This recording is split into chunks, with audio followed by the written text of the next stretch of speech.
ये भजन अत्यंत सुंदर है। ओम नमो भगवते वासुदेवाय।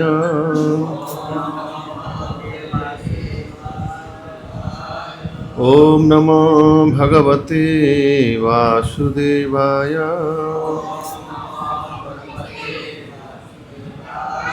ओम नमो भगवते वासुदेवाय। नारायणं नमस्कृत्यं नरं चैव नरोत्तमं देवीं सरस्वतीं व्यासं ततो जयमुदीरये। नष्टप्रायेषु भद्रेषु नित्यं भागवत सेवया भगवती उत्तम श्लोके भक्तिर्भवति नैष्ठिकी। ओम अज्ञानतिमिरान्धस्य ज्ञानाञ्जनशलाकया चक्षुरुन्मिलितं येन तस्मै श्रीगुरवे नमः। श्रीचैतन्यमनोभीष्टं स्थापितं येन भूतले स्वयं रूप कदा मह्यं ददाति स्वपदान्तिकम्। नमो विष्णुपादाय कृष्णप्रेष्ठाय भूतले श्रीमते भक्तिवेदांत स्वामिनिति नामिने। नमस्ते सारस्वती देवे गौरवाणी प्रचारिणे निर्विशेषशून्यवादी पाश्चात्यदेशतारिणे। वाञ्छाकल्पतरुभ्यश्च कृपा सिन्धुभ्येव च पतितानां पावनेभ्यो वैष्णवेभ्यो नमो नमः। जय श्री कृष्ण चैतन्य प्रभु नित्यानंद श्री अद्वैत गदाधर श्रीवासादि गौर भक्तवृंद। हरे कृष्ण कृष्ण कृष्ण हरे हरे, हरे राम राम राम हरे हरे। मूकं करोति वाचालं पंगुलं हयते गिरिं यत्कृपातमहं वन्दे श्रीगुरुदिनतारिणं श्रीचैतन्येश्वर परमानन्दमाधवं।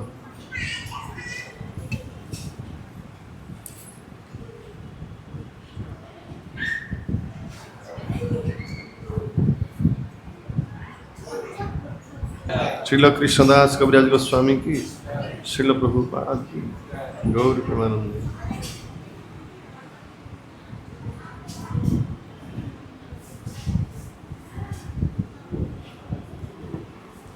तो पिछले रविवार को भी हम पाठ कर रहे थे रथ यात्रा के समय महाप्रभु का भावमय नृत्य। थोड़ा सा ये दोनों बच्चों को संभालिए, आवाज कर।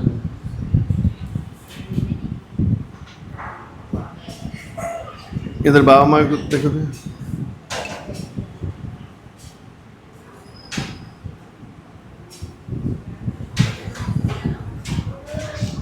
वासुदेव गोपीनाथ मुरारी जहाँ गाय मुकुंद प्रधान कोइलो आर संप्रदाय। एक अन्य टोली भी बना ली गई जिसमें वासुदेव, गोपीनाथ तथा मुरारी थे। ये सब दोहराने वाले गायक थे और मुकुंद प्रधान गायक थे।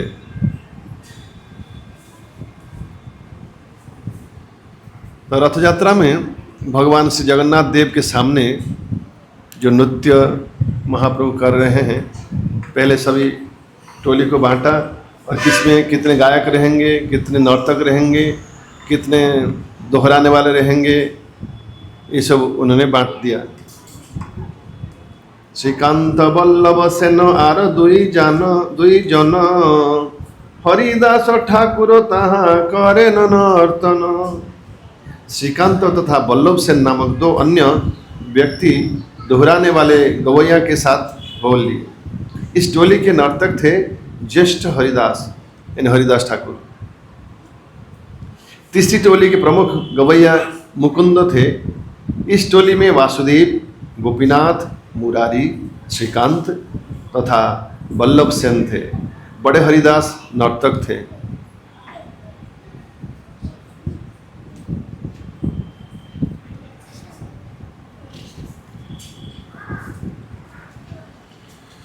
गोविंद घोष प्रधान कैल आर संप्रदाय, हरिदास विष्णुदास राघव जहाँ गाय।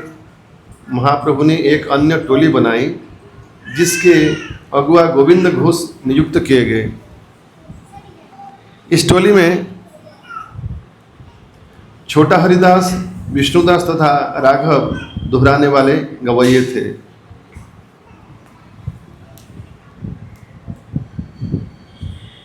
कोई बात ना करे, अगर किसी को नहीं सुनना तो ना सुने, लेकिन दूसरे के साथ बात करके दूसरे को सुनने में व्याघात ना डाले। क्यों दया करे कथा बोलबेन ना, यदि कार सुनते आग्रह नहीं ना सुनते पारें, लेकिन अपर के सुना थे वंचित करबेन ना, সেই कार संगे कथा बोलबे ना। माधव वासुदेव घोष दुई सहदर, नृत्य करें तहाँ पंडित वक्रेश्वर। माधव घोष तथा वासुदेव घोष नामक दोनों भाई भी इस टोली में दोहराने वालों में सम्मिलित हो गए। वक्रेश्वर पंडित इसके नर्तक थे।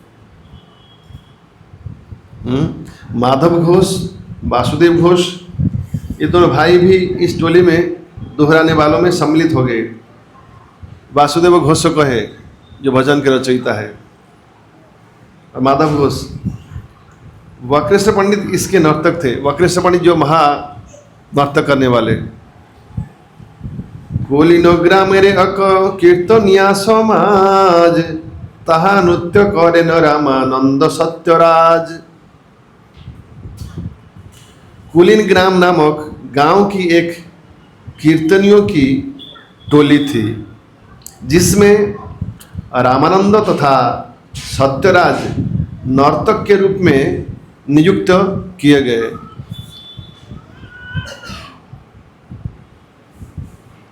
कुलीन गांव से आने वाले भक्तों की एक कीर्तनीय की टोली बनाया गया था, जिसमें रामानंद तथा सत्यराज नर्तक के रूप में नियुक्त किए गए थे। रामानंद बसु और सत्यराज खान।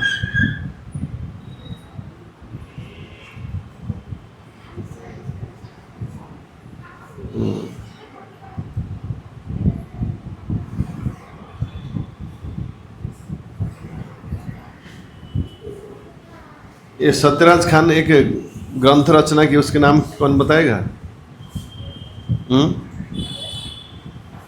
खींच लो।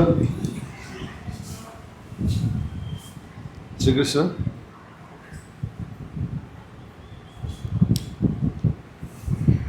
तो उसके बारे में महाप्रभु उल्लेख करके सुनाते हैं क्या? कि कुलीन गांव के कुत्ता भी मुझे प्रिय है।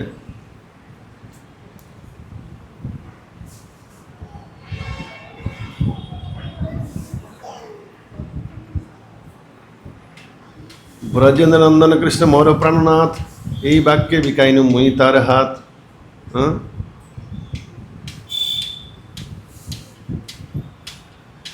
ये ग्रंथ पढ़ के महाप्रभु बहुत ही प्रसन्न हुए। शांतिपुरेर आचार्येर एक संप्रदाय, अच्युतानंद नाचे तथार सब गाय। शांतिपुर की भी एक टोली थी जिससे अद्वैत आचार्य ने बनाई थी। अब हमने कुलीन गांव की टोली गया, अभी शांतिपुर की टोली। अच्युतानंद इसके नर्तक थे। अद्वैत आचार्य के पुत्र का नाम था अच्युतानंद, और शेष लोग गवैये थे, बाकी लोग गाने वाले थे। खंडेर संप्रदाय करे अन्नत कीर्तन, नरहरि नाचे ताहा श्री रघुनंदन। खंड मतलब श्रीखंड, जी काटवा के पास श्रीखंड। कितने लोग दर्शन किए हैं जाजीग्राम श्रीखंड? हमारी कई बार यात्रा हुई है। ये जाजीग्राम श्रीखंड, जहाँ भगवान जो रघुनंदन के द्वारा जो वो बच्चे थे, बालक थे, उनके हाथों से भोग स्वीकार किया था। उनके पिताजी का संदेह हुआ था, तो पिताजी चेक करने गए तो भगवान आधा लड्डू खा के रोक लिए स्वयं को। जैसे प्रवेश किया उनके पिताजी, तो फिर वो खाना बंद कर दिया। मुकुंद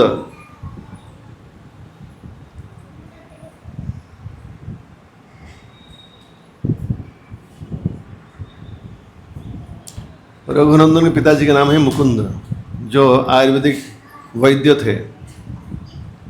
एक बार जगन्नाथपुरी में श्री चैतन्य महाप्रभु ने मुकुंद से पूछा कि मुकुंद,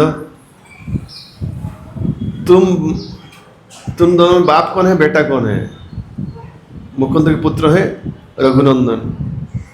ये रघुनंदन जब छोटे बच्चे बालक थे, उनके पिताजी ने उनको एक बार कहा था कि रघु, अब मैं आज थोड़ा बाहर जा रहा हूँ, तुम भोग निवेदन करना।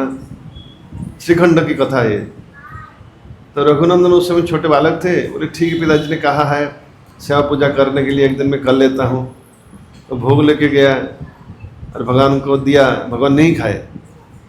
उसको लगता था कि भगवान सब कुछ खा के ख़त्म कर देते हैं। तो देखा कि ये जैसे कि ऐसे तैसे पड़ा है, तो उसने बहुत रोया कि भगवान क्यों नहीं खाते हैं। पिताजी ने कहा था मुझे कि आपको खिलाने के लिए आप नहीं खा रहे हैं, क्या कुछ कष्ट हो रहा है आपको, क्या कुछ गलती हो गया, बोलिए तो मुझे, नहीं तो खा लीजिए। तो बहुत बड़े सरल हृदय से रघुनंदन जब भगवान को बात निवेदन की, भगवान भी बालक के हृदय को उनको बहुत भाता है, तो उन्हें लड्डू उठाकर खा लिया। फिर बाद में जब उनके पिताजी आए, बोले प्रसाद किधर है? तो रघुनंदन की माँ ने कहा, तो रघुनंदन कहता है भगवान ने सब खा लिया है।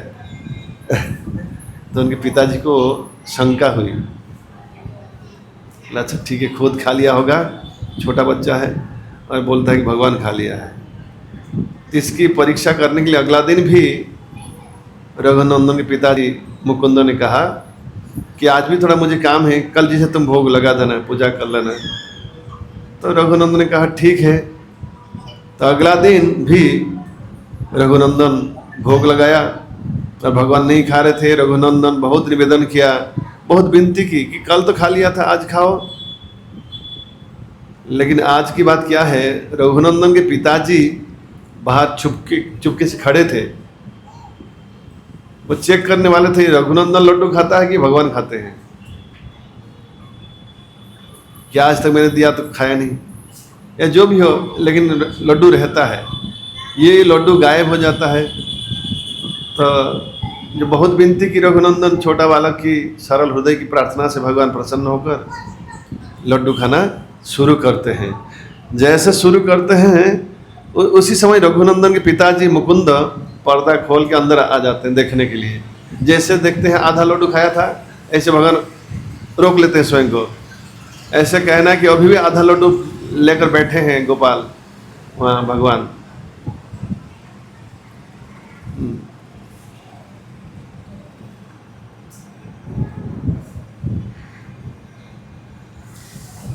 तो इस तरह रघुनंदन की जो भक्ति है बहुत ही अनोखा है। जिस तरह हमने सुना है जगन्नाथपुरी में वो ब्राह्मण के बेटा के हाथ से खीर भगवान ने खा लिया था, उसके पिताजी की शंका हुई थी। उसी तरह बिल्कुल ऐसा ही लीला यहाँ भगवान श्रीखंड में प्रकट की है। श्रीखंड, उस मंदिर के पीछे एक तालाब है, सरोवर है, मधु पुष्करणी कहते हैं। उसकी पानी मधु शहद जैसा उसकी स्वाद है। उसकी भी कथा बहुत सुंदर है। उस दिन कोई बोल रहा था, तो ये मुकुंद दत्त भी बहुत बड़े महान वैष्णव थे। वो आयुर्वेदिक डॉक्टर थे। एक समय वो नवाब की भी ट्रीटमेंट करते। उस समय मुगल शासन था। नवाब की ट्रीटमेंट करने के लिए उनके महल में जाया करते थे। एक समय मुकुंद गए हैं नवाब की चिकित्सा करने के लिए, और उस समय नवाब की सेवा के लिए एक सेवक मोरपंख लेकर हिला रहा था, हवा कर रहा था। तो मयूरपंख की मौर्य चंद्रिका को देखकर मुकुंद की कृष्ण स्मरण हुआ। इतने तीव्र कृष्ण विरह हुए कि कृष्ण स्मरण में वो अचैतन्य होकर अपनी आसन से नीचे गिर पड़े। तो नवाब बड़े परेशान हो गए। फिर लोगों को बुलाकर उनको उठाया गया, फिर स्वस्थ किया गया। तो पूछा गया क्या हुआ?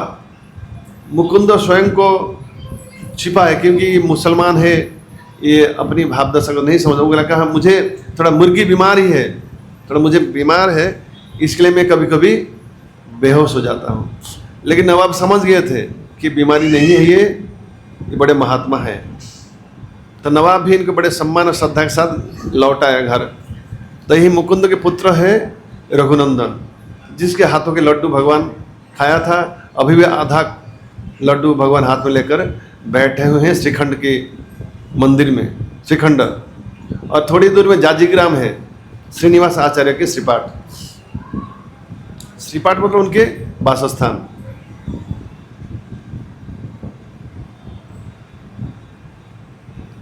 खंडेर संप्रदाय करे अन्य। कितने लोग श्रीखंड की कथा समझ पाए? मैंने जो लीला कहा की श्रीखंड काटवा के पास। আমি কি বলছি, कभी फिर पूछूंगा जो यात्रा में, नहीं तो हमने कभी नहीं सुना है, मालूम नहीं, या शाम को पूछूंगा पता नहीं तो मालूम नहीं पड़ा। कितने अभी यहाँ है, हरे कृष्णा कृष्णा कृष्णा हरे हरे, हरे राम राम राम हरे। श्रील प्रभुपाद गीता तात्पर्य लिखने के बाद लिखते हैं क्या मालूम है? बोले ये गीता अनंत कोटि जीवों में संसार की अगर एक जीव समझ सके और भक्त बन सके तो मेरा लिखना सार्थक होगा। तो इस तरह से कथा को एक भी समझ रहे तो हम सुखी हो जाएंगे। तो हमने अभी कहाँ की लीला बताई? श्रीखंड बंगाल में, काटवा के पास। अपना घर काटवा पास है ना, श्रीखंड पास है, जाजीग्राम पास है, गंगार पर है। तो काटवा में महाप्रभु की संन्यास लीला हुआ था। वहाँ महाप्रभु की केश समाधि है और माधाई तली है, जहाँ जगाई माधाई भजन किया था।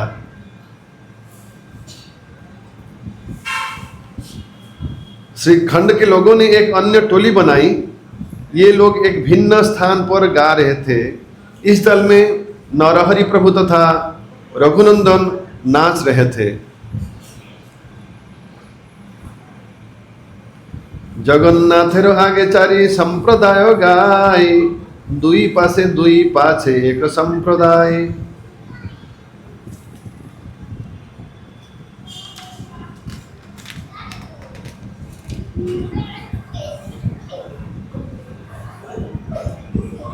चार टोलियां भगवान जगन्नाथ के सामने कीर्तन कर रही थी और नाच रही थी। उनके दोनों ओर दो अन्य टोलियां थी, पीछे भी एक टोली थी। सात संप्रदाय बाजे 14 मादल, जारा ध्वनि सुनी वैष्णव हईल पागल। कुल मिलाकर 7 संकीर्तन टोलियां थी। कितनी टोलियां थी? टोटल 7 टोलियां थी। और प्रत्येक टोली में 2 व्यक्ति ढोल नगाड़े बजा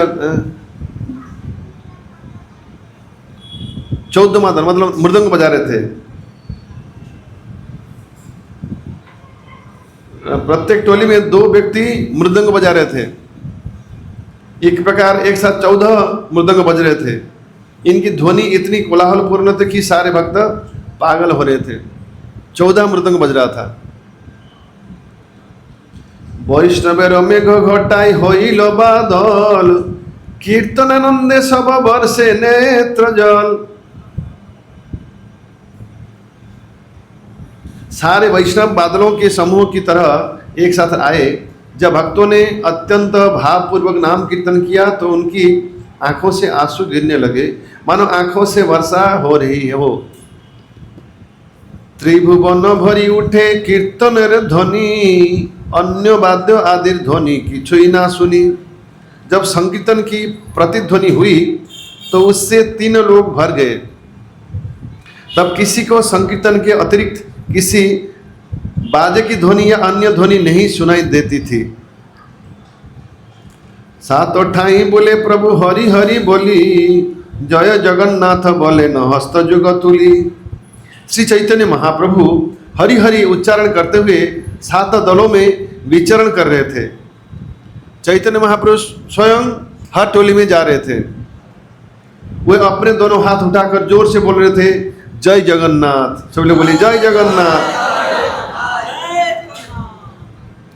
आर एक शक्ति प्रभु करिल प्रकाश, एको काले 7 ठाई करिल विलास। इस समय महाप्रभु और एक लीला प्रकट की। वो क्या है? तब श्री चैतन्य महाप्रभु ने एक ही साथ सभी सातों टोलियों में लीलाएं संपन्न करके अपनी अन्य योग शक्ति का परिचय दिया।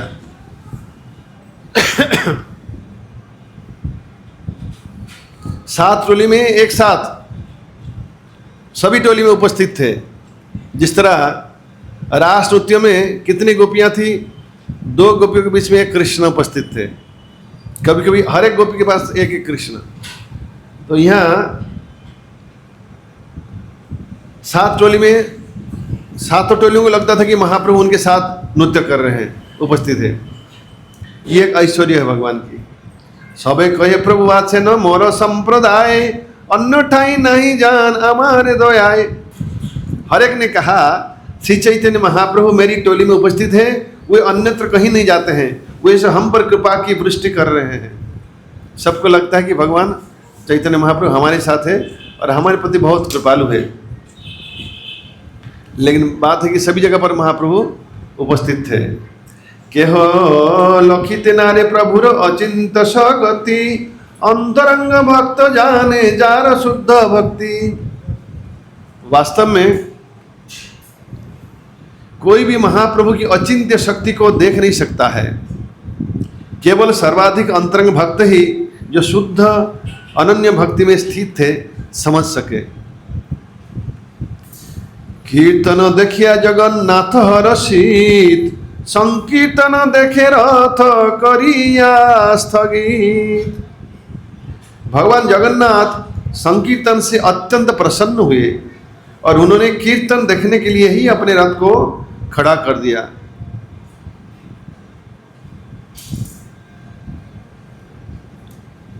उत्तम प्रभु है यहाँ।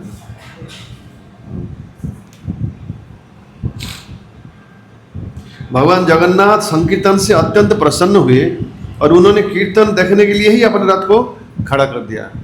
जगन्नाथ रुक गए श्री चैतन्य महाप्रभु की नृत्य देखने। चैतन्य महाप्रभु का अभी क्या है, राधा भाव द्वितीय सुबलितम नवमी कृष्ण स्वरूपम। महाप्रभु राधा के भाव में कृष्ण जो अभिन्न जगन्नाथ है उनके सामने नृत्य कर रहे हैं। तो राधा रानी के नृत्य देखकर जगन्नाथ अत्यंत मोहित हो जाते हैं और खड़े हो जाते हैं।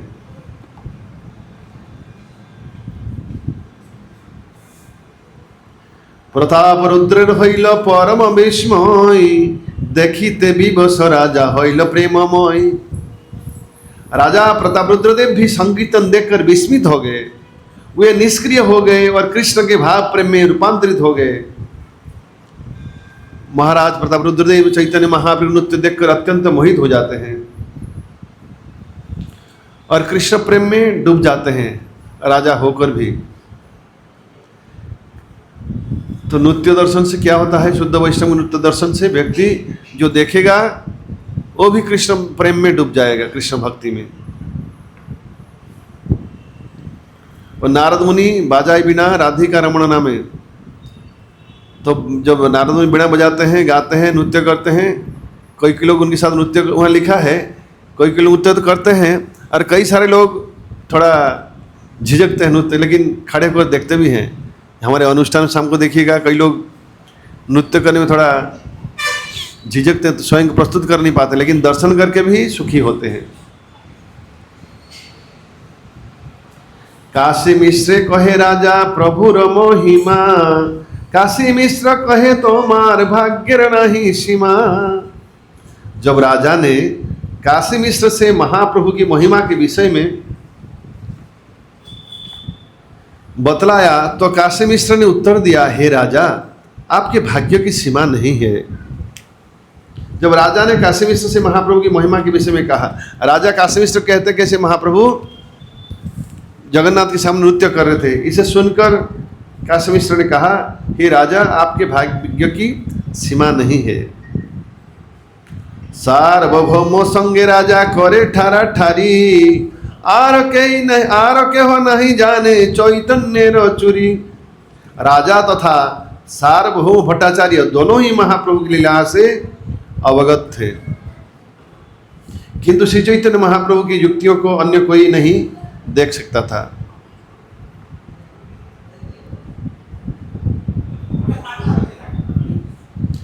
जारे तारो कृपा से जानी बारे पारे, कृपा बिना ब्रह्मादि को जानी बारे नारे। उन्हें केवल वही समझ सकता है जिसे महाप्रभु की कृपा प्राप्त हो चुकी हो। महाप्रभु की कृपा के बिना ब्रह्मादि देवतागण तक नहीं समझ सकते हैं। राजार तुच्छ सेवा देखी प्रभु तुष्ट मन, सहित प्रसादे पाइल रहस्य दर्शन। श्री चैतन्य महाप्रभु राजा को मार्ग की सफाई जैसा तुच्छ कार्य करते देखकर अत्यंत प्रसन्न थे। राजा ने इसी दीनता के कारण श्री चैतन्य महाप्रभु की कृपा प्राप्त की, अतएव वे श्री चैतन्य महाप्रभु कार्यों के रहस्य को देख सकते थे। श्रील भक्ति सिद्धांत सरस्वती ठाकुर ने महाप्रभु के कार्यों के रहस्य का वर्णन किया है। भगवान जगन्नाथ श्री चैतन्य महाप्रभु के दिव्य नृत्य तथा कीर्तन को देखकर चकित थे और उन्होंने नृत्य देखने के लिए ही अपना रथ को रोक दिया था। चैतन्य महाप्रभु तब ऐसे रहस्यमय ढंग से नाचे कि उन्होंने भगवान जगन्नाथ को प्रसन्न कर दिया। देखने वाला तथा नाचने वाला व्यक्ति एक ही परम पुरुष थे, किंतु भगवान एक ही समय एक और अनेक होकर अपनी लीलाओं की विविधता दिखला रहे थे। उनके रहस्यमय प्रदर्शन के पीछे यही अर्थ है। श्री चैतन्य महाप्रभु की कृपा से राजा यह समझ सके कि वे दोनों किस तरह एक दूसरे की लीलाओं का आनंद ले रहे थे। दूसरा रहस्यमय प्रदर्शन ये था कि महाप्रभु एक ही साथ 7 दलों में उपस्थित थे। श्री चैतन्य महाप्रभु की कृपा से राजा इसे भी समझ सके। ठीक है, अभी आज यहीं विश्राम देते हैं। हरे कृष्ण कृष्ण कृष्ण हरे हरे, हरे राम राम राम हरे हरे। श्री चैतन्य चरितामृत की, कृष्णदास कविराज गोस्वामी की, श्रील प्रभुपाद की, गौर प्रेमानंद हरि हरि बोल। किसी को कुछ कहना हो या कोई प्रश्न हो, नहीं तो विश्राम देते हैं।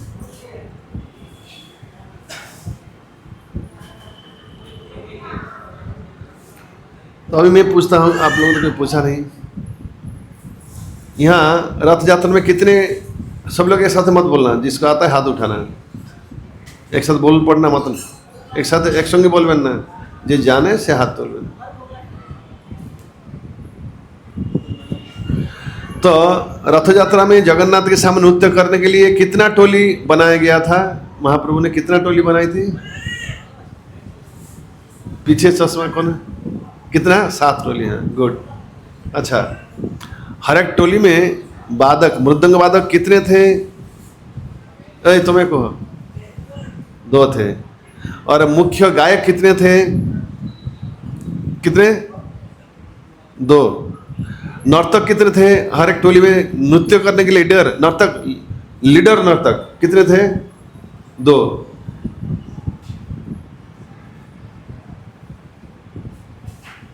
और महाप्रभु किस टोली में रहते थे? कौन बोलिए? छात्र टोली में। कैसे? हाँ, एक ऐश्वर्य प्रकट की। जिस तरह द्वारका में 16,108 महल था, अब भगवान श्री कृष्ण स्वयं को 16,108 में विस्तारित करके सबके रानी के पास उपस्थित रह सकते थे। जब महल से निकलकर राज दरबार में जाना हो, 16,108 निकलकर एक बन जाते थे, फिर राज दरबार में जाकर बैठते थे। हाँ, फिर घर लौटने समय यहाँ के स्वयं को 16,108 में विस्तारित कर देते थे। ये भगवान के एक ऐश्वर्य है। इस संसार में, भौतिक संसार में कोई सिद्ध व्यक्ति है, स्वयं को कई रूपों में विस्तार कर सकते हैं, ऐसा भी है। एक साथ कई जगह में उपस्थित रहते हैं।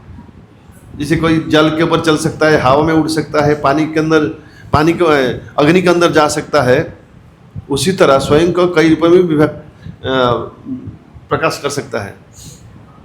ये सिद्धियां हैं। इसका अर्थ नहीं कि वो भगवान हो जाते हैं, इसका एक लिमिटेशन है। एक साथ में कई 3 या कितना 8 जगह 9 लिखा है कहीं, मुझे दिखाना। मुझे जो ख्याल है 8 जगह मैक्सिमम। हाँ, लेकिन ये 8 होने के होते हुए भी उसको भगवान नहीं कहा जा सकता है। लिखा है कर्दमुनि कपिल देव कथा में 4थे स्कंध में देवहूति। तो रसराज प्रभु कह रहे हैं कि 9, लेकिन मैं जो जानता हूँ 8 है, जो भी हो, लेकिन एक लिमिटेशन है। लेकिन भगवान स्वयं को अनंत रूप में विस्तारित कर सकते हैं। तो व्यक्ति भले 8-9 बन जाए, लेकिन वो भगवान नहीं बन सकता। भगवान भगवान होते हैं, जीव जीव रहता है।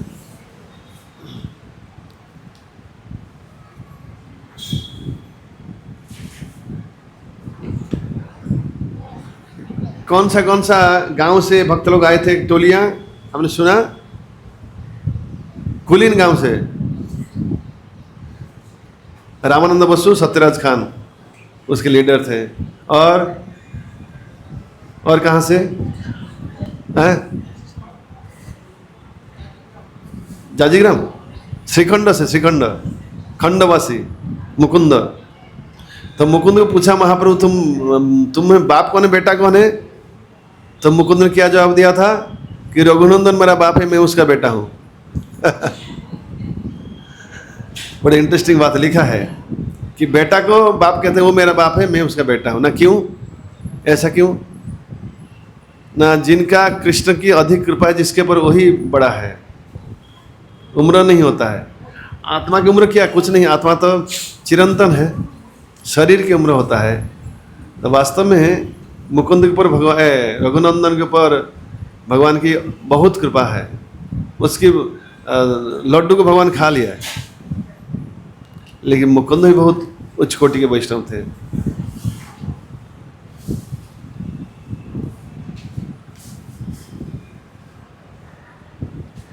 श्रील प्रभुपाद की, स्वामित गौर भक्त वृंद की, निताय गौर प्रेमानंदे हरि।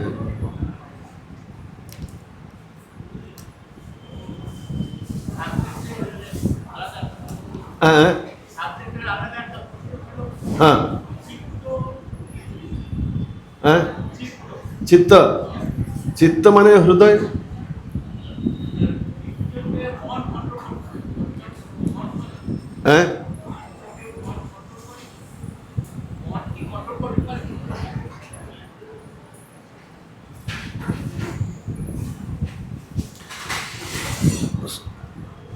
क्षितिज समुद्र प्रभु की प्रश्न है, चित्त क्या है? क्या चित्त को मन कंट्रोल कर सकता है?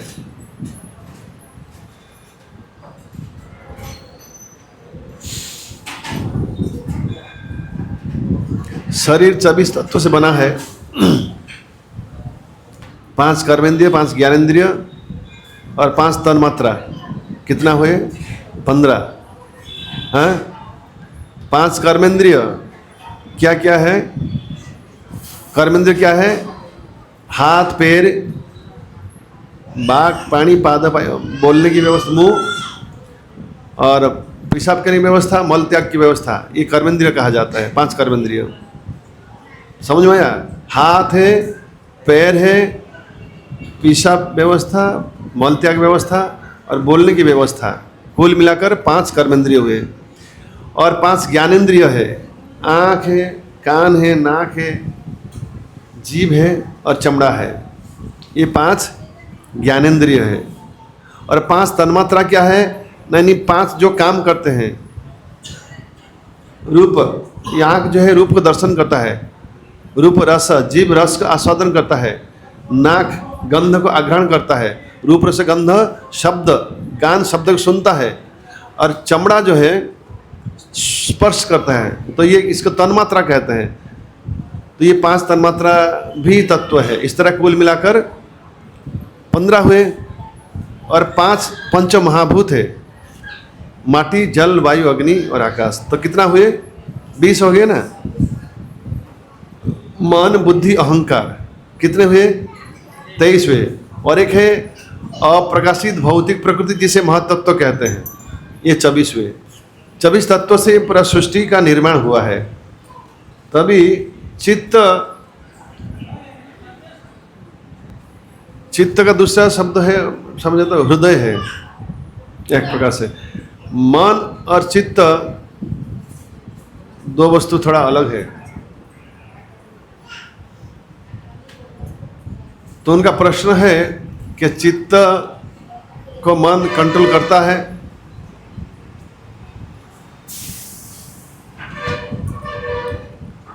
मुझे तो पता नहीं है, लेकिन मैं जो अनुभव कर रहा हूं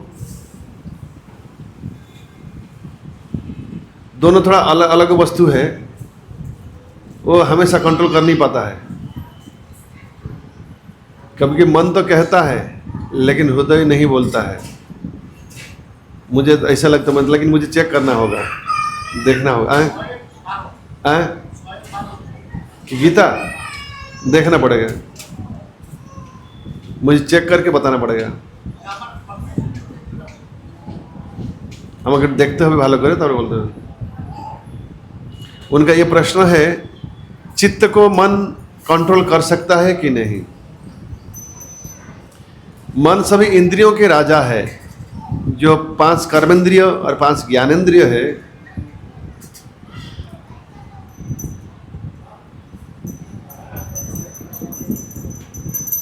मन बुद्धि को कंट्रोल कर नहीं पाता है। बुद्धि मन को कंट्रोल करता है, लेकिन चित्त यानी हृदय की जो चीज है वो थोड़ा डिफरेंट है। न ज्ञान अलग है, हृदय और ज्ञान और बुद्धि एक ही चीज हो जाता है एक प्रकार से।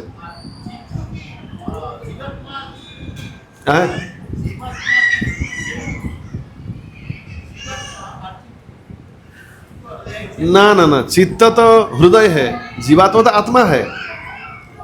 हृदय तो भौतिक वस्तु है, जीवात्मा तो चिन्मय वस्तु है।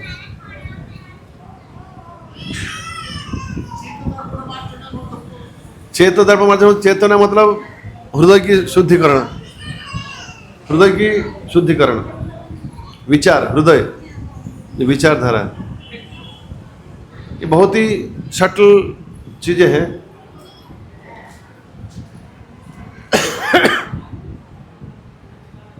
हृदय और मन दोनों वस्तु अलग है। मैं बोलता हूं, 1 मिनट।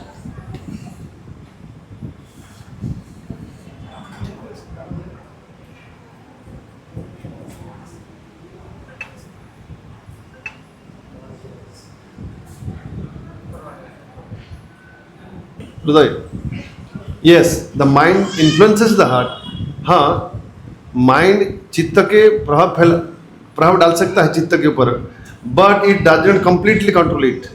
परंतु संपूर्ण रूप से कंट्रोल कर नहीं पाता है। मन जो है हृदय को संपूर्ण रूप से कंट्रोल कर नहीं पाता है।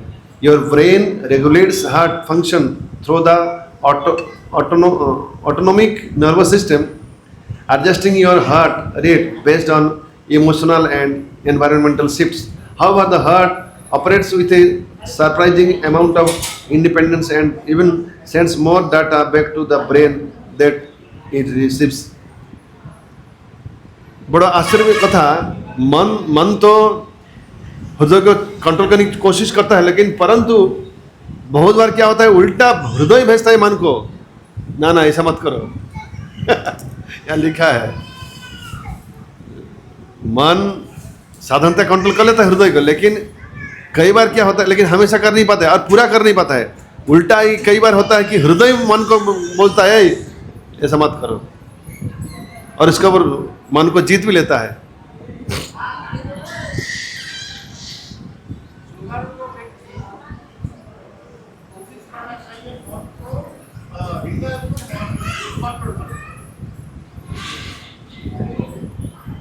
उन्होंने कहा कि एक साधु व्यक्ति का उचित है कि कोशिश में रहे कि हृदय के द्वारा मन को नियंत्रित रखे। ऐसा अच्छा, वो कह रहे कि मन के द्वारा हृदय कंट्रोल में रखें, परंतु मन जो है ना, मन कई प्रकार के हैं। कुमन, सुमन, पांचों मन एक मेले, 5 प्रकार के मन कई कई जगह पे लिखा गया है।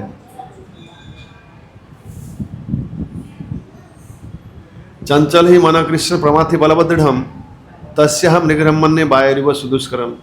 मन का काम है ग्रहण करना, त्याग करना। Acceptance and rejectance is the activity of the mind. मन का स्वभाव है हमेशा हर पल कुछ स्वीकार करना, कुछ को त्याग करना। अभी बोलते हैं अच्छा, फिर बोलते नहीं नहीं बुरा है, त्यागता है। लेकिन हृदय से थोड़ा ज्यादातर अच्छा चीज निकलता है।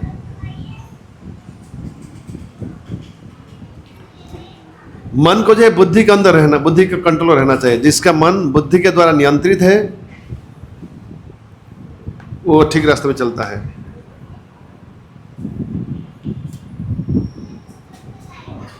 सद्बुद्धि, साधु शास्त्र से बुद्धि लेकर। लेकिन मन जो है भौतिक है। वो भक्ति सिद्धांत सरस्वती ठाकुर ने कविता लिखी है, दुष्ट मन तुम्हें किसर वैष्णव प्रतिष्ठा तरे निर्जनेरी घरे तब हरिनाम केवल कैतव।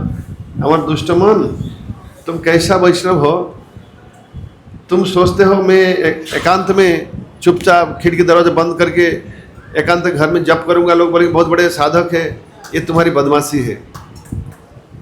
हाँ, तो मंदिर में जाओ, भक्तों के उपस्थिति में सबके साथ मिलकर भजन साधन करो।